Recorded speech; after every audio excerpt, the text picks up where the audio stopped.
Olá, meus caros amigos, aqui é o professor Moacir Cabral para abrir com vocês aqui a história do estado do Tocantins. Ok, meus caros? Então vamos lá, vamos nos preparar aí para essa prova da Polícia Militar do estado do Tocantins, que já está aí bem próxima, e vamos garantir os pontos importantes aqui do que diz respeito à história do estado do Tocantins. Meus caros, eu coloquei aqui alguns apontamentos que vão orientar aí a nossa discussão em torno do surgimento do território tocantinense, do estado do Tocantins, dos seus antecedentes. Lembrando que esse território, né, ele surge originalmente como um território pertencente lá ainda à capitania de São Paulo, né? Quando começa a atividade mineradora no século XVIII. Então você tem ali, né, todo esse território que é hoje o território, então, que compreende Goiás, compreende Tocantins, todo esse território era um território originalmente pertencente à capitania de São Paulo. Então, olha só, eu coloquei aqui como eixo norteador, né, deste nosso primeiro encontro, o século XVIII, século do ouro. Bom, o século XVIII é marcado então como o século do ouro no Brasil, porque foi no finalzinho do século XVII para início do século XVIII que nós tivemos aí, né, os primeiros grandes achados de ouro no território brasileiro. Certo? Primeiro nas chamadas Minas Gerais, no finalzinho do século XVII para início do XVIII, depois já no século XVIII, então, os achados de Cuiabá e os achados das chamadas Minas dos Goiáses, né? Que você tem então aí o surgimento do território que viria a ser Goiás e mais tarde do território então que viria a ser o estado do Tocantins, ok? Então vamos entender um pouquinho aí os antecedentes do surgimento desse território tocantinense. Beleza? Então vamos lá, o descobrimento do Tocantins. Eu coloquei ali descobrimento, tá entre aspas, né? Porque essa região, então, que hoje é o estado do Tocantins, ela já era, na verdade, habitada por diversos povos indígenas, né, nativos, que aqui viviam já há milhares de anos, né? Alguns desses povos vivendo há milhares de anos. A arqueologia já nos atesta hoje, por exemplo, que nessa região que hoje compreende aí o estado de Tocantins, compreende o estado de Goiás, essa parte central do Brasil, nós já tínhamos populações aqui vivendo 10 mil anos antes do presente. Eram populações nômades, viviam percorrendo esse território, sociedades aí de caçadores, de coletores, que percorriam todo esse território que hoje nós chamamos então de estado do Tocantins. De tal forma que não podemos falar que esse território, né, era um território desabitado, desocupado, quando da chegada do colonizador por aqui, certo? Por isso que eu coloquei ali o descobrimento, né, desse território aí, entre aspas, para justamente chamar a atenção. Esse território, na verdade, já era ocupado aqui por populações que viviam nessa região há milhares de anos. A arqueologia também já nos atesta que por volta de 3 mil anos antes do presente, nós já tínhamos populações fixas em determinados pontos desse território. Ou seja, tinham deixado de ser nômades, né, tinham se tornado sedentárias, fixando-se em determinados pontos ali, já praticando o que poderíamos dizer aí de forma muito rudimentar, mas já praticando alguma agricultura, né, e vivendo ali também da coleta, da caça, da pesca. Tudo bem? Então não há que se falar em um território desabitado, um território desocupado, tá? Mas sim um território já habitado por milhares e milhares de indígenas que viviam nesse território já há muito tempo. Bom, então é a partir do descobrimento do ouro nesse território é que nós temos a ocupação, né, desta região feita pelo colonizador. Aí é que está a questão, né? Você não pode dizer que esse território era vazio, mas enquanto surgimento de um território que viria a ser Tocantins, isso aí se deu somente com a descoberta do ouro. Mas vamos lá, então as primeiras pessoas que percorreram esse território foram as que encontraram ouro? Não, tá? Nós já temos documentos que nos atestam que muito antes de se encontrar ouro, né, de iniciar essa corrida do ouro no território que viria a ser o Tocantins, várias expedições exploratórias já haviam passado, já haviam percorrido esse território, essa região. Há documentos, registros nos atestam que por volta de 1590, a partir do ano de 1590, nós já tínhamos expedições exploratórias percorrendo toda essa região, que mais tarde então viria a ser o chamado estado do Tocantins, o território tocantinense, né? Bom, então olha só, o que levou a esse descobrimento do ouro, ao surgimento desse território? Aqui eu preciso tratar então de alguns antecedentes, né? Entendemos essa corrida do ouro para vermos nesse contexto do Brasil colônia, Brasil, colônia de Portugal, né, nessa corrida do ouro, como é que surge esse território, então, que viria a ser o estado de Tocantins? Bom, o primeiro grande achado de ouro no território brasileiro, ele se deu, né, no fim do século XVII, né, na região que ficou conhecida como as Minas Gerais. Bandeirantes paulistas, exploradores paulistas, encontraram ouro no território um pouco ao norte ali, né, da capital, dessa capitania de São Paulo, certo? E ali iniciou a chamada Corrida do Ouro no Brasil. Muito bem, nós vamos entender isso daqui a pouco, de forma mais detalhada, mas olha só, previamente para você já ir sintonizando, o que acontece? Quando esses desbravadores se lançam nessa empreitada de investigar o território, né, é emitido um documento, um regimento, que dá a esses desbravadores a primazia na exploração de qualquer riqueza por eles encontradas, certo? De tal forma que quem encontra o ouro nas chamadas Minas Gerais foram paulistas. Então, coube a esses paulistas organizar essa exploração, né, tendo ali a primazia nessa exploração, desde que pagassem os devidos impostos à coroa portuguesa. Só que o que acontece? Esse achado das chamadas Minas Gerais foi tão fabuloso que a coroa então percebeu que não poderia deixar isso nas mãos de paulistas, que precisava, né, ter uma administração mais confiável, vamos dizer, do ponto de vista da coroa portuguesa, para administrar essa região então mineradora. E aí acontece um conflito no início do século XVIII, né, que ficou conhecido como a Guerra dos Emboabas, que foi o conflito entre paulistas e portugueses pelo controle das chamadas Minas Gerais. Os paulistas perdem, né, Portugal desmembra esse território da capitania de São Paulo, é criada a capitania então das Minas Gerais, e os paulistas então sofreram um duro revés, né, no seu projeto expansionista. Muito bem. Esse achado, então, né, e essa perca fez com que os paulistas se lançassem, né, na investigação desse território, buscando encontrar mais ou outras regiões mineradoras. E é nessa perspectiva, então, de explorar, de investigar esse território, que em 1718, 19, foi encontrado ouro em Cuiabá. E aí você tem, então, o início da exploração aurífera também na região de Cuiabá, né? Hoje, a região do estado do Mato Grosso, ok? Muito bem, olha só, vou fazer aqui um desenho bem rápido aqui para nós entendermos um pouquinho essa questão. Imaginem, né? Imaginem aqui o Brasil, tá? O Brasil, foi achado ouro nas chamadas Minas Gerais, depois é achado ouro em Cuiabá. Tá? Na cabeça desses desbravadores, desses mineradores, né, existia a crença da existência de um Eldorado já nessa parte central do continente. Esses dois achados, então, reforçaram a crença na existência desse Eldorado nessa parte central do continente, onde hoje nós temos aí, então, né, o estado de Goiás, o estado de Tocantins. Então, olha só, meus caros. Nessa perspectiva aqui, então, né, depois achou aqui, esse território passou a ser investigado também no propósito de se encontrar ouro. Havia na mente desses desbravadores a crença na existência de um verdadeiro Eldorado no interior do continente.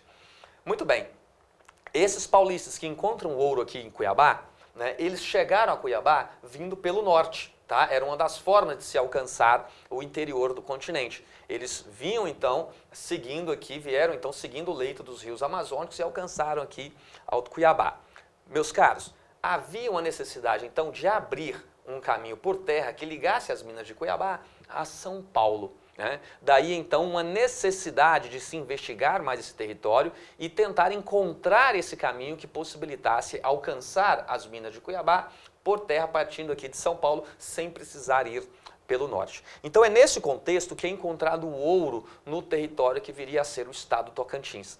Para isso, eu quero que você tome nota aí em relação a esse descobrimento, né, do que viria a ser o estado Tocantins, originalmente, né, território goiano e depois, então, tocantinense. Originalmente, na verdade, é paulista, né, capitania de São Paulo, depois Goiás e depois, então, que vira o estado Tocantins. Então, vamos lá. 3 fatores foram fundamentais, tá, para a descoberta do ouro nesse território, então, que mais tarde viria a ser o estado do Tocantins, ok? Então, vamos lá. O primeiro ponto que nós vamos destacar, tá, que eu quero que você tome nota aí, é a abertura de um caminho por terra, tá, ligando São Paulo a Cuiabá. Então havia necessidade de se investigar esse território e tentar encontrar um caminho, o mais seguro, né, o mais próximo possível, que ligasse São Paulo às minas de Cuiabá. Então esse é o primeiro fator que leva ao descobrimento do ouro no território tocantinense, ok? Abrir um caminho por terra ligando as minas de Cuiabá a São Paulo. Um segundo fator que nós podemos colocar aí é justamente esse momento psicológico criado pelo fato de ter se encontrado o ouro aqui em Cuiabá. A crença na existência de um Eldorado. Então isso estimulou que desbravadores se lançassem, né, rumo ao interior do território com o objetivo de encontrar ouro, né, reforçando aí essa crença na existência de um Eldorado. Agora, por que essa crença? Olha, muitas dessas expedições que alcançaram esse interior do continente, elas encontravam sim algum ouro, né? Subindo o rio Araguaia, subindo o rio Tocantins, encontravam sempre algum ouro, mas ainda não tinham até então encontrado os veios auríferos principais.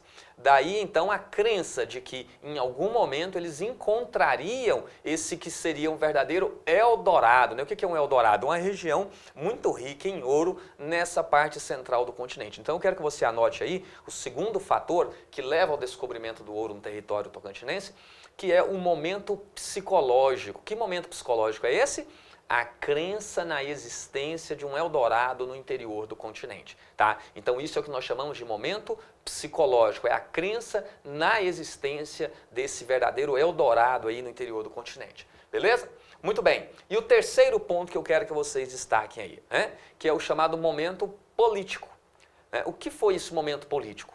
Olha só, os paulistas tinham perdido o controle das Minas Gerais, né? E após essa perda, então, eles se lançam na busca por novos achados, querendo expandir os seus domínios, né, e de alguma forma, né, tentar aí recuperar-se do revés sofrido por terem perdido o controle das Minas Gerais. Então esse é o terceiro fator, né, momento político, né, foi a necessidade, né, sentida pelos paulistas de expandirem os seus domínios após perderem o controle das Minas Gerais, beleza? Então são esses três fatores aí que nós podemos levar ao descobrimento do ouro no território que viria a ser então o estado do Tocantins, certo? Essa investigação no território. Muito bem, então esse território ele estava aberto, né? Ele estava aberto à penetração por dois caminhos, tá? Tinha a possibilidade de alcançar esse interior do continente por dois caminhos. Né? Aqui de leste, partindo da Bahia, partindo do Rio de Janeiro, partindo de São Paulo, tá? Do leste, do litoral aqui, leste, rumo ao interior do continente, tá? Então, partindo da Bahia, Rio de Janeiro, São Paulo, e alcançava-se o interior do continente. Outro caminho para alcançar também esse território era vindo pelo norte, seguindo o leito dos rios amazônicos, tá? Então, vinha subindo aí todo o rio Tocantins, chegava aqui, né, na confluência Araguaia-Tocantins, ou subia pelo rio Araguaia, ou subia pelo rio Tocantins, de tal forma que ia alcançando essa parte central do continente. Então nós tínhamos essa dupla linha de penetração no interior do continente. Muito bem, e foi a partir dessa dupla linha de penetração que nós tivemos várias expedições exploratórias alcançando esse território, então, que viria a ser o estado do Tocantins, ok? Vamos entender aí quais eram as expedições exploratórias, né, que nós tivemos nesse momento. Olha só, a primeira delas, eu quero destacar com vocês, eram as entradas, tá? Então tome nota aí, olha só, entradas. Eram expedições organizadas e financiadas pela coroa portuguesa, tá? Então eram expedições organizadas e financiadas pela coroa portuguesa. E qual era o objetivo então dessa entrada? Era investigar o território, tentar encontrar nele riquezas. Quando eu falo riquezas, estou falando, né, em ouro, prata, pedras preciosas, diamante. Por que isso? A Europa vivia a era do chamado metalismo. Uma nação ela era considerada rica a partir da posse de metais preciosos. Era isso que fazia uma nação ser uma nação rica, né? Então havia uma expectativa muito grande desde a chegada a essa terra, de se encontrar aqui alguma riqueza. Portugal levou quase 2 séculos para encontrar ouro de forma abundante aqui. A parte da América que coube à Espanha, né, logo os espanhóis encontraram uma grande quantidade de ouro. Mas o território português foi quase 2 séculos, né, quase 2 séculos de investigação para que se descobrisse então o ouro e que iniciasse a chamada corrida do ouro no território brasileiro. Então as entradas eram essas expedições que buscavam investigar o território, conhecê-lo, desbravá-lo, tentar encontrar ouro principalmente. Essas expedições elas aconteceram em menor número, tá? Eram expedições muito caras, a coroa não tinha recursos para estar bancando essas expedições e ela então encontrou uma outra forma de investigar esse território sem que ela tivesse que arcar com os custos dessas expedições, que foi então, né, a organização das chamadas bandeiras, né? Então, diferente da entrada, a bandeira era uma expedição organizada e também financiada por particulares. Então, tome nota disso daí, tá? Bandeiras eram expedições organizadas e financiadas por particulares, mas dependiam de autorização da coroa portuguesa para funcionarem, tá? Então, vamos lá, bandeiras eram expedições organizadas e financiadas por particulares, mas dependiam de autorização da coroa portuguesa para funcionarem. Beleza? Então, olha aí a diferença. Enquanto a entrada é uma expedição oficial da coroa, a bandeira é uma expedição o quê? Né? Organizada por particulares, mas depende dessa autorização da coroa para funcionar. E essa bandeira, ela poderia ser então a bandeira de caça ao índio, né? De busca de investigar a riqueza desse território, poderia ser comercial. No caso, nós vamos destacar aqui que eram as bandeiras que percorreram, né, esse território, eram bandeiras que vinham com o objetivo, né, de cativar indígenas, de aprisionar indígenas para utilizá-los como mão de obra, buscavam conhecer esse território, mapeá-lo e principalmente encontrar essas riquezas minerais, encontrar ouro, encontrar prata, encontrar diamantes. Então havia essa expectativa muito grande por parte desses bravadores em encontrar essas riquezas, tá? Mas lembrando então que a bandeira ela dependia dessa autorização da coroa para funcionar, tá ok? E nesse acordo que era firmado então, tá, entre a coroa e esses desbravadores aqui da bandeira, era firmado aí um acordo que era o chamado regimento. Olha só, pessoal, anote esse nome aí, tá? Ó. O regimento era o documento que trazia as diretrizes para essa expedição exploratória, tá? Dos artigos, né, que formavam esse regimento, esse documento, esse contrato, 3 pontos aí eu quero que você destaque. 3 pontos são muito importantes desse regimento, que era o documento que orientava, que guiava essa expedição. Bom, primeiro ponto, né, o estabelecimento de um sistema de autoridade. Então, o chefe dessa bandeira, né, era o responsável por ela, era quem, então, assinava esse contrato, esse acordo com a coroa, ele era o responsável por essa expedição e, claro, sendo ele o responsável, encontrada alguma riqueza, ele teria, então, a primazia na exploração dessa riqueza e caberia a ele organizar essa exploração. Ok? Então o regimento ele já trazia, né, um artigo especificando aí esse sistema de autoridade, né, dessa expedição.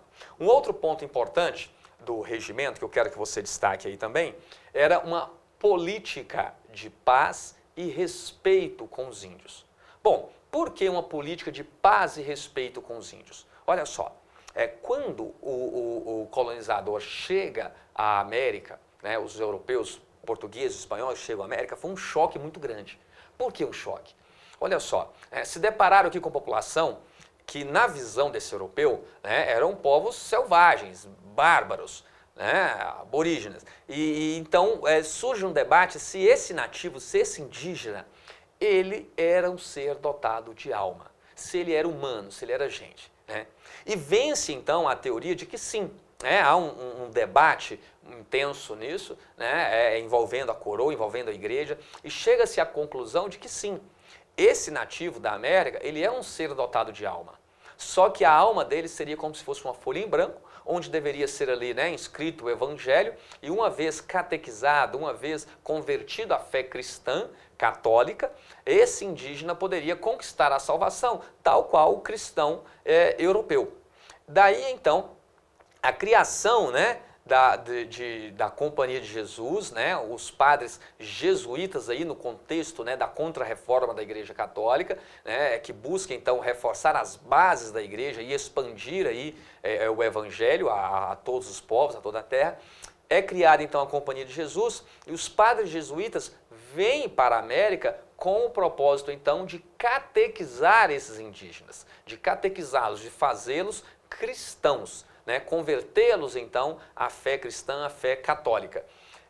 Então nesse regimento estabelecia que deveria ter uma política de paz e respeito com os índios. Tá? Então uma das diretrizes desse documento era isso, uma política de paz e respeito com os índios, buscando então aldeá-los para que fossem então catequizados, tá? Para que fossem catequizados, ensinado a eles a fé cristã. Então essa é uma das diretrizes do regimento, tá? Política de paz e respeito com os índios. O terceiro ponto que vale a pena destacar aqui desse regimento, né, é o estabelecimento ali, né, da cobrança dos chamados direitos reais. Porque vigorava o chamado direito senhorial. Essa terra pertencia ao rei. Toda riqueza que nela havia pertencia então ao rei. E aquele que encontrasse tal riqueza teria a primazia na sua exploração, porém tendo que pagar tributos à fazenda real. E nesse contexto, então, inseria-se já nesse documento também essa questão da cobrança dos impostos. Além de que era estabelecido ali alguns prêmios, né, algumas honras a esse desbravador que encontrasse as riquezas desse território, tá? Então títulos, o direito de cobrar determinados impostos, né? Então havia eles arcavam com os custos dessa expedição, mas havia por parte da coroa portuguesa então a garantia de que lhes seria dado ali, né, alguns prêmios caso alcançasse o objetivo esperado para essa expedição, tá ok? Então essas eram as bandeiras orientadas pelo regimento. Bom, a última expedição que eu quero destacar com vocês aqui, então, eram as descidas. As descidas, diferente das entradas ou das bandeiras, eram expedições religiosas, tá? Expedições religiosas que buscavam, então, fazer o apresamento de indígenas e levá-los para os aldeamentos criados pelos jesuítas no norte, na capitania do Grão-Pará. Então, os jesuítas não se fixaram em território tocantinense, né, ou em território goiano, nada. Eles vinham subindo o leito dos rios, tá? Partiam da capitania do Grão-Pará, subindo o rio Tocantins, na confluência ali Araguaia-Tocantins, ou subiam pelo Araguaia ou subiam pelo Tocantins, faziam o apresamento desses indígenas e levavam para os aldeamentos no norte. Nesses aldeamentos, então, é que esse indígena seria catequizado, seria ensinado a ele a fé cristã, ensinado a ele o trabalho agrícola.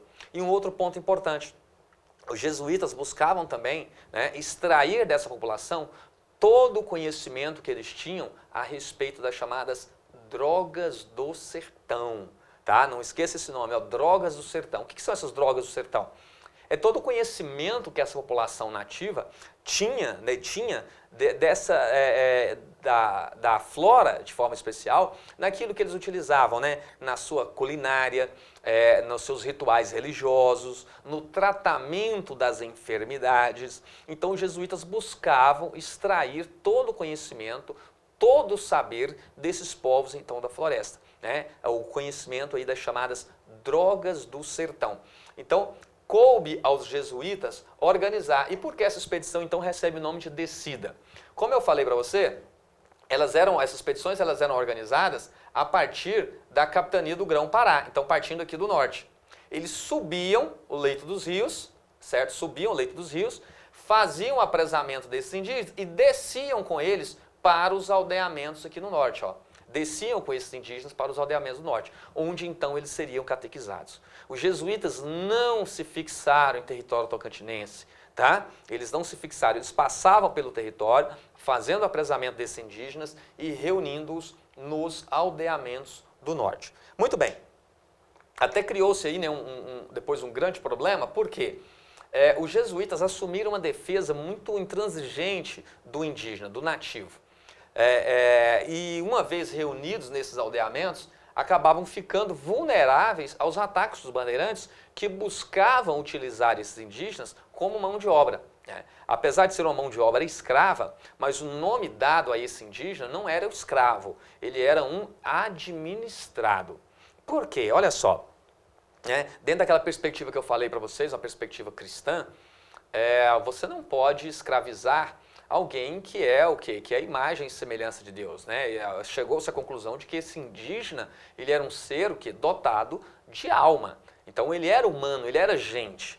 E era um favor, então, que a coroa portuguesa, que os jesuítas estavam fazendo a esses indígenas de aculturá-los, de convertê-los à fé cristã, de apresentar a eles, então, o evangelho, né? E de forma tal que esse indígena, ele era, então, um administrado. Certo? Mas, enfim, o trabalho ele era obrigado mesmo, imposto a ele o trabalho, e uma lógica de trabalho que o indígena não assimilava.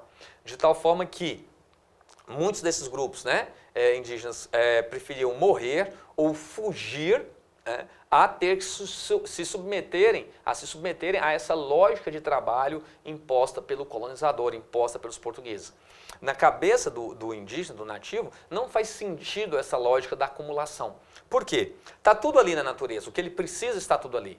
Então não tem por que você tirar muita coisa, você extrair além do necessário, pensando como garantir o futuro. Até tem um diálogo bastante interessante, né, de um tupinambá com um colonizador desse, vendo retirar tanto madeira, tanto para o Brasil, e então o nativo pergunta, por que tirar tanto assim de uma só vez? E o português responde que é para garantir o futuro. E isso não faz sentido nenhum na cabeça do tupinambá, porque ele vive ali no território, né, a população dele vive ali há milhares de anos, e ele então responde, olha, os meus antepassados, né, aqui viveram e tiraram daqui o que era necessário para a sobrevivência. Assim é comigo e assim há de ser com aqueles que me sucederem. Então não tem por que acumular para o futuro. Simplesmente não fazia nenhum sentido essa perspectiva para o tupinambá.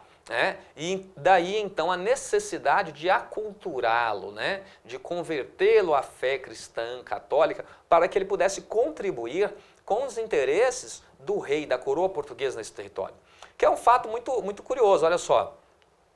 Portugal ou Espanha, né, a parte da América que coube a Portugal e Espanha, simplesmente Portugal e Espanha não tinham, né, esses países não tinham braços suficientes para mandar para cá e daqui fazer essa exploração. Eles precisavam de quem? Eles precisavam da aculturação desse nativo, e quando isso não foi possível, né, e que se demonstrou também algo extremamente lucrativo, rentável para a coroa portuguesa, eles trouxeram a mão de obra escrava africana, né, criaram aí o comércio, o tráfico de seres humanos para serem utilizados como mão de obra escrava aqui na América. Então você tinha necessidade por parte da coroa portuguesa de aculturar esse indígena, de incutir nele esses valores, né, da cultura portuguesa, para que ele pudesse, então, assimilar essa lógica de trabalho, que para o nativo não fazia realmente nenhum sentido essa lógica de trabalho, ok? Então, as descidas consistiam nisso, né? Apresamento desses indígenas, levados para os aldeamentos para que fossem, então, aculturados, catequizados. E lá estavam muito vulneráveis aos ataques dos nativos, dos bandeirantes, né, que buscavam apresá-los para utilizar como mão de obra. Beleza? Então, estão aí as formas de expedição exploratória que alcançaram o interior do continente, que alcançaram esse território que hoje nós chamamos do estado do Tocantins. Bom, e quando é então que chega, né, a expedição que vai marcar o início da ocupação desse território pelo colonizador? Porque, vejam só, até então, essas expedições exploratórias que passaram pelo território tocantinense, né, nenhuma delas veio com o propósito de se fixar. Elas passavam pelo território, faziam apresamento de indígenas, né, encontravam ali algum ouro e tudo, mas iam embora. a ocupação desse território pelo colonizador, ela só aconteceu realmente, né, quando Bartolomeu Bueno, né, a chamada bandeira do Anhanguera, encontra ouro nesse território que ficou conhecido como Minas dos Guaiazes, Minas dos Goiás, ok? Então vamos entender um pouquinho agora como é que surge esse território goiano que depois viria a ser Tocantins, o estado do Tocantins. Bom, a bandeira do Anhanguera, ela aconteceu, né, do ano de 1722 a 25. 3 anos durou essa expedição. Mas o Bartolomeu Bueno, esse Anhanguera aqui, o nome dele mesmo é Bartolomeu Bueno da Silva Filho, tá? Porque tinha o Bartolomeu Bueno da Silva pai.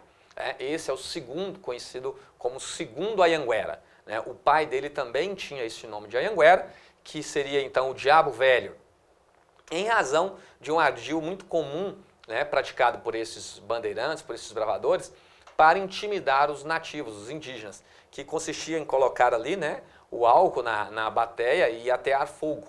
O indígena que não conhecia o álcool, né, não sabia o que era o álcool, acreditava que o Bartolomeu estava colocando, né, ou qualquer outro minerador que fizesse isso, estava colocando fogo na água. Então isso era algo assustador, só mesmo um demônio, um diabo para conseguir tal feito, colocar fogo na água. Daí então a alcunha de Anhanguera, né, ou o Diabo Velho. Bartolomeu, ele escreve ao rei em 1720, pedindo autorização para organizar uma expedição rumo ao interior do continente, né, já nessa corrida do ouro aí. Em 1721 o rei autoriza, tá? É expedido então o documento, o regimento, que eu falei para vocês, com as diretrizes principais, né? O sistema de autoridade, a política de paz e respeito com os índios, tá? E também estabelecendo ali, né, a cobrança dos direitos reais, os impostos sobre a atividade mineradora. E então, autorizada em 1721, em 1722 essa bandeira partiu rumo ao interior do continente com aproximadamente 500 homens. Bartolomeu reuniu alguns sócios nessa empreitada e ele declarava possuir um mapa que levava às minas na terra dos Guaiás. O fato é que Bartolomeu não possuía mapa algum, né? Ele blefou mesmo, ele não possuía mapa algum, e o que ele tinha, na verdade, era uma vaga memória, uma vaga lembrança da expedição que ele havia feito com o pai dele décadas antes. Ele ainda é garoto. O que ele tinha era uma vaga lembrança dessa expedição. E assim, Bartolomeu partiu rumo ao interior do continente, acabou perdendo ali, né, a credibilidade junto a muitos dos seus seguidores. Alguns desistem, ficam pelo caminho, alguns morrem em ataques com os indígenas, ou por picadas ali de cobra, alguns se tornam desertores dessa bandeira. Tem, por exemplo, um relato do Alferes Silva Braga, um português, né, e tinha ficado um conflito, uma rusga ali entre paulistas e portugueses desde a Guerra dos Emboabas, uma desconfiança mútua entre eles, e o Alferes Silva Braga, então, achando que ia morrer ali no sertão, né,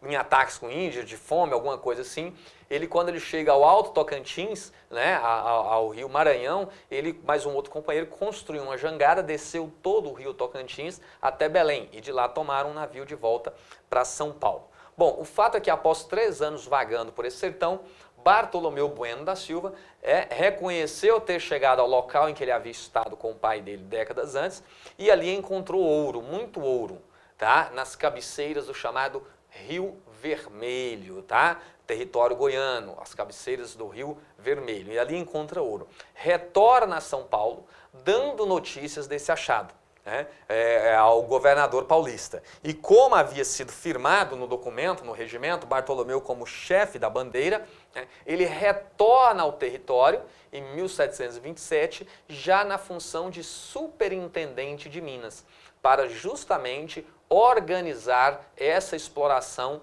aurífera.